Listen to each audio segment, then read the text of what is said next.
Goblins. Small, typically green, mischievous creatures found in nearly every fantasy world, usually taking the role of the vicious monster every starting hero must overcome, even if it's just to have some walking money. So why goblins as the first of my Final Fantasy creature video series? Well, because it's the very first creature on the Final Fantasy I monster list, and because goblins are one of my favorite creatures in any fantasy universe. Also, goblins have gotten such a great reputation, so I kinda have to.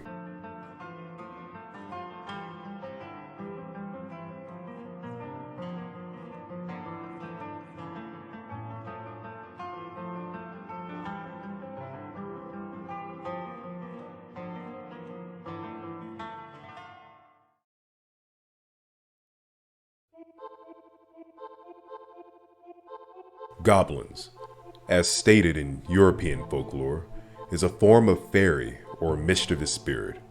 They are unpleasant, vengeful, and greedy spirits that hate humans and typically use their magical abilities to terrorize humankind. But not all of them are considered bad. Some are known to discipline the children of parents when they misbehave, or leaving gifts when they are good. Usually reflecting their nature, the magic they possess can appear fairy-like or demonic. Creatures of close relation include brownies, dwarves, duendas, gnomes, imps, and kobolds. In most fantasy universes, goblins typically fit this description, usually found in hordes, truly taking to heart strength in numbers. Usually possessing low levels of human intelligence to make use of tools, traps, or even hold a conversation and communicate. Sometimes they are the minions of an evil lord of darkness, or they are just your friendly neighbors with a knack for making contraptions or using their natural stealth to be great thieves. Some worlds, they try their best to avoid humans. In others, they try their best to live among them.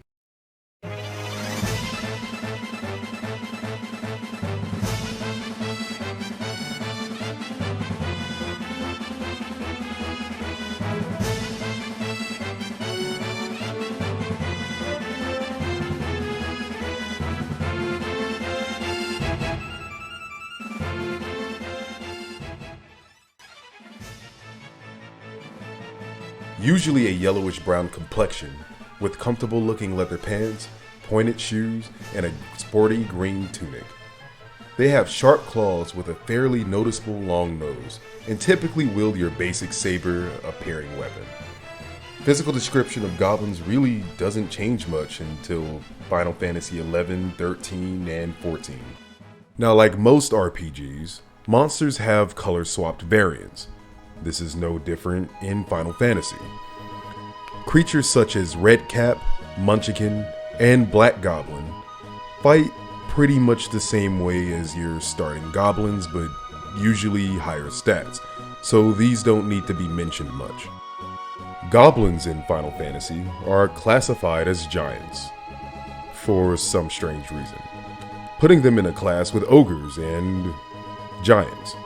The only way I can make sense of it is that they work closely together, so the denizens just clump them together in a single category. They may be related due to the ogre killer weapon, dealing additional damage to goblins as well as others in that category, or a blacksmith that made the weapon just hates goblins and added it to be a dick. Seriously, goblins really aren't that powerful. The Warriors of Light can take out a horde with simple daggers and swords. In just about every Final Fantasy, it doesn't take much more work than that. But I do believe this gives us a good base to see where goblins are in the scale to humans in this world. There are 9 stats in Final Fantasy I. Now let's compare these stats to some of the Warriors of Light. Most of these stats are double that to a goblin. Makes sense. Final Fantasy I characters do fit within their respective jobs, meaning they must have had some sort of training, and that's why certain stats are far beyond goblins. Possibly even being the famed warriors affects these stats. When you bring up goblin stats, That's when things become interesting. If I'm trying to compare goblins to basic human beings, then you need to use Garland. He's the first boss of the game and is a very powerful human. A honed body with the best training and education to back it up. So powerful that instead of sending their own knights to rescue the princess, they asked the fabled warriors of light to handle it, probably in fear of great loss in soldiers. Now, when comparing goblins to humans, you can look at their stats and what they do in their lives for reference. Attack stat is a 4, evasion a 6, and intelligence is a 1. Now, goblins are dressed like thieves.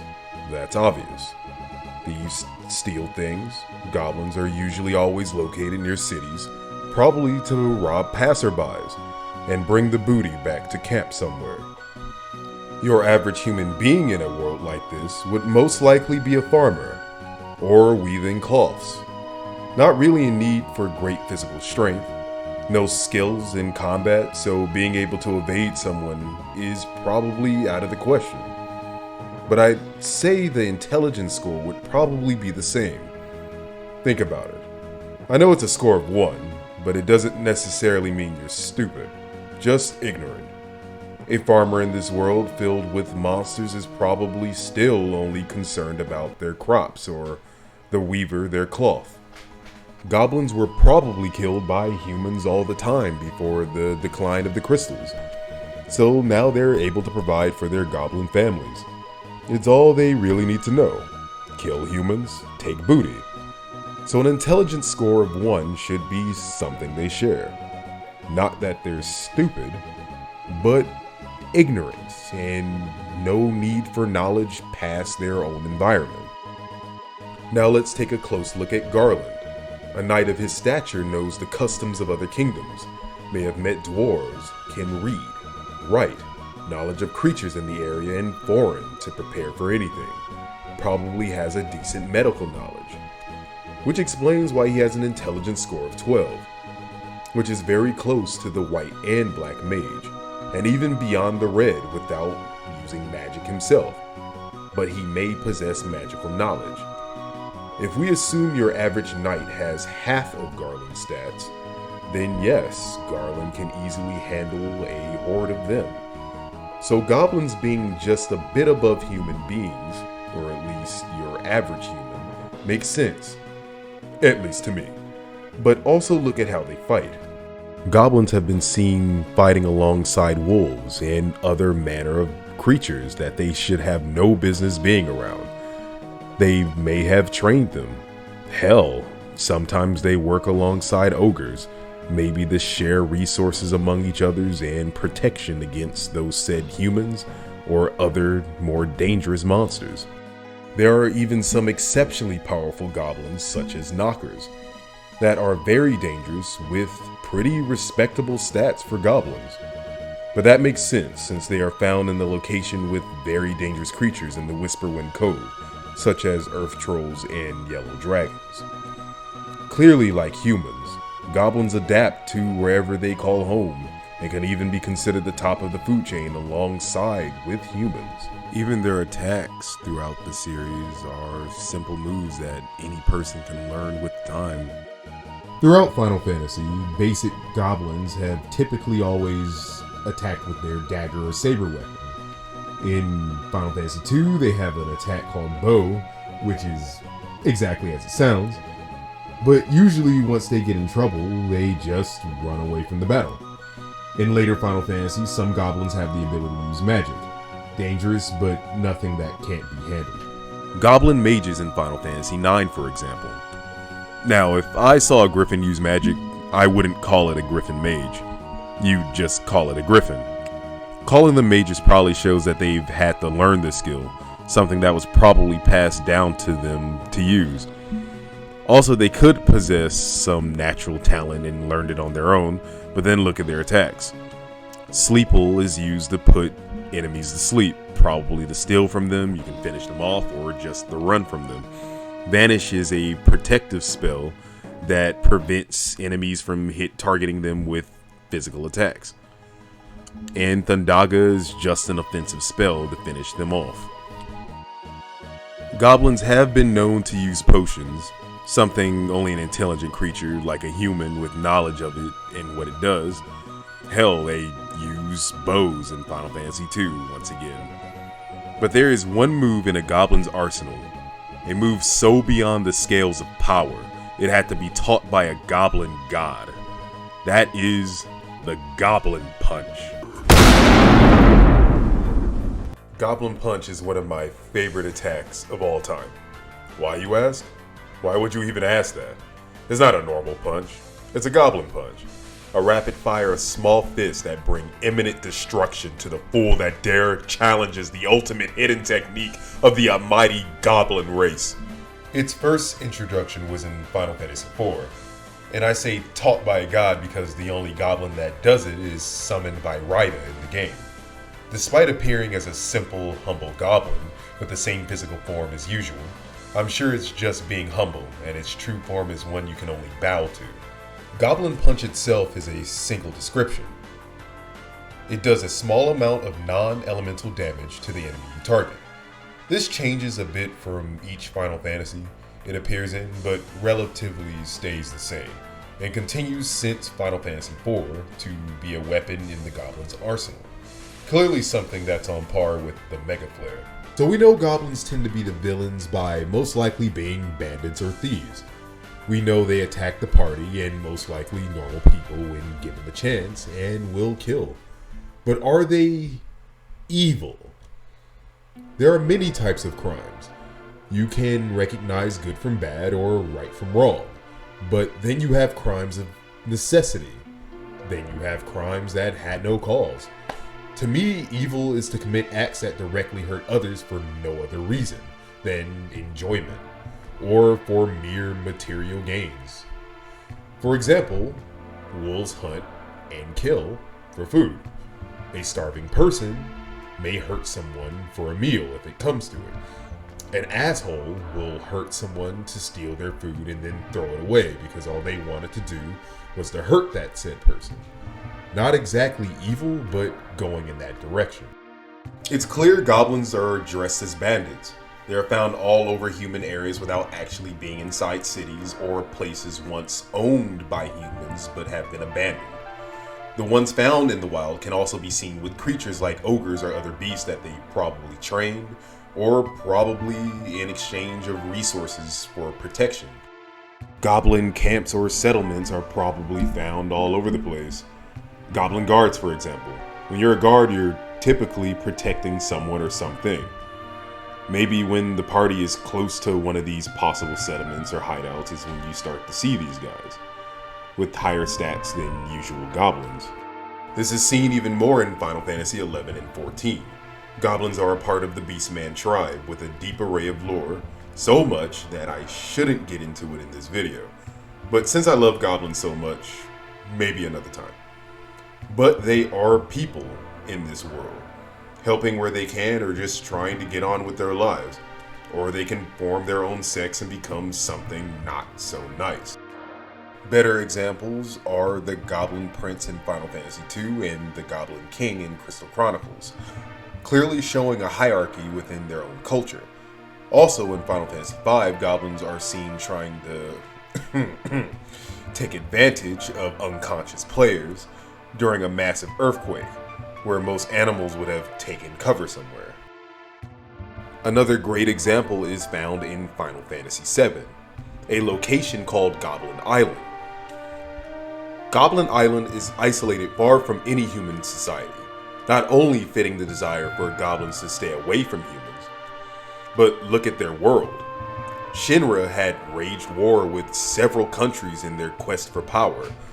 The land was literally being drained of life, but on this island, thriving, you had a species of goblins minding their own business, probably trying to avoid Shinra more than anything else. Look at how they are dressed.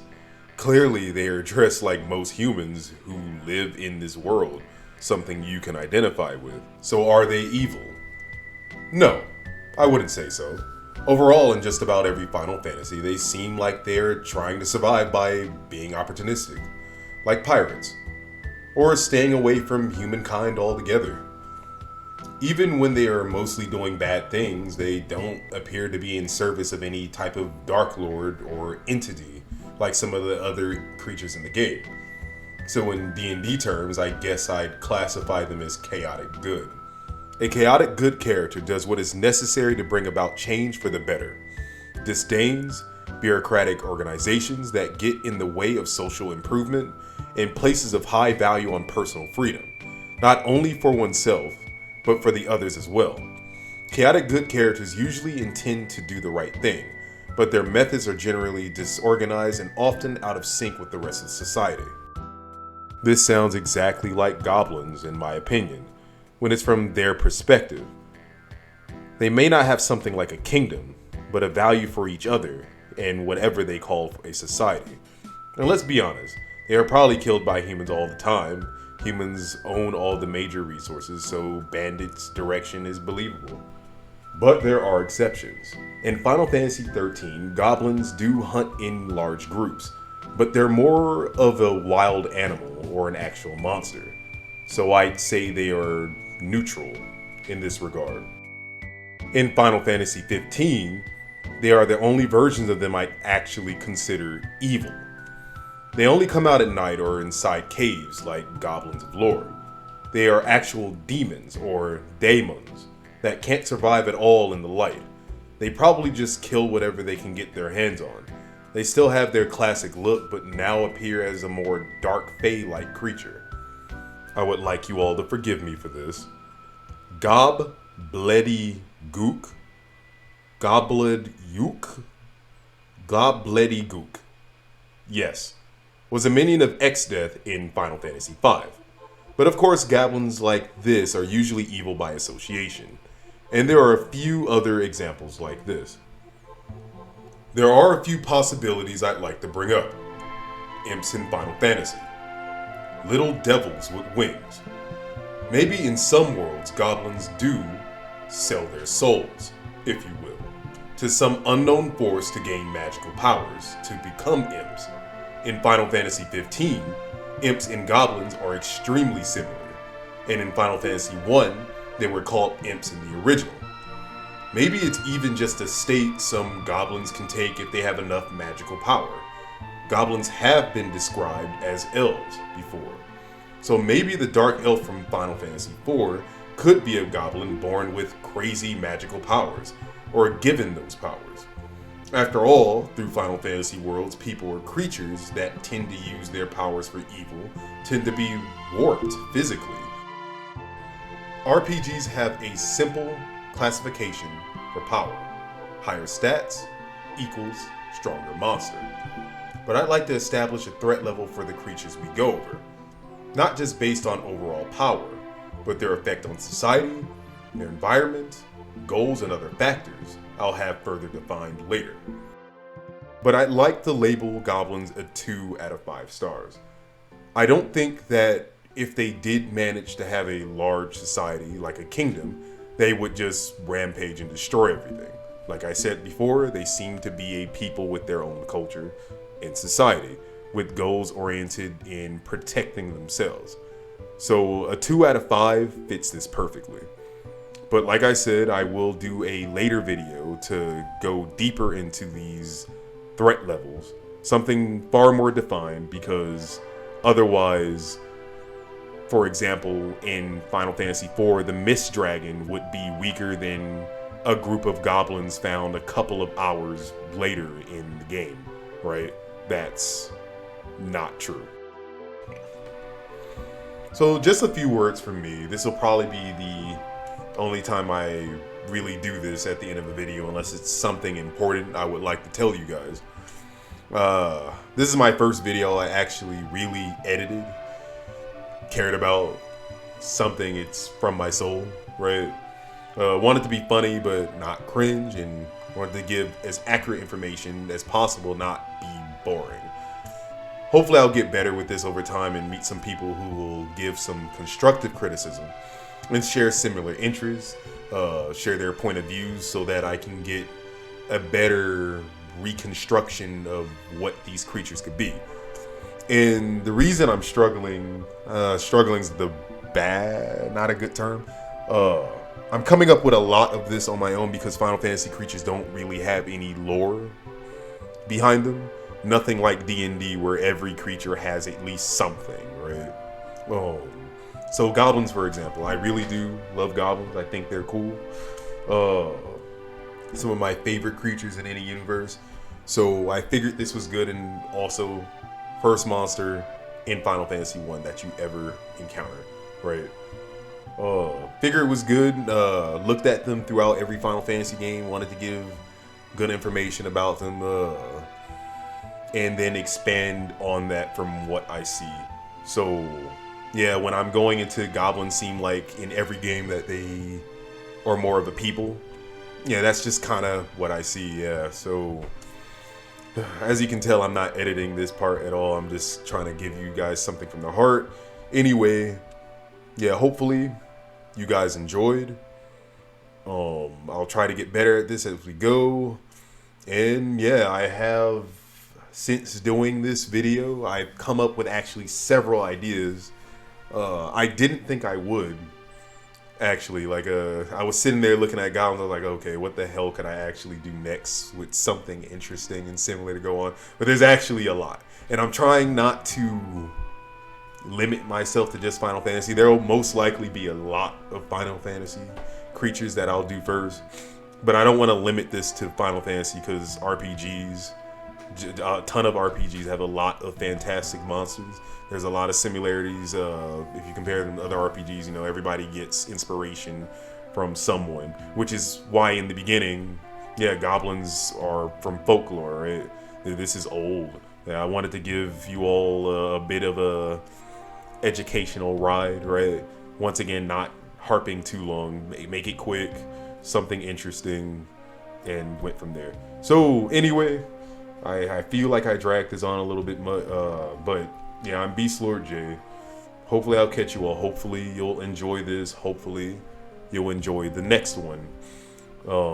And I'll try to give little trailers, I'd say, about where I'm gonna go with it before I can meet some people and gather ideas. So please have a good one. Hit that like, subscribe. I guess I gotta start doing something like that now. We'll see. I do want to do this, be entertaining for all y'all, right? And yeah, please have a good one. Hope to catch you again in a later video.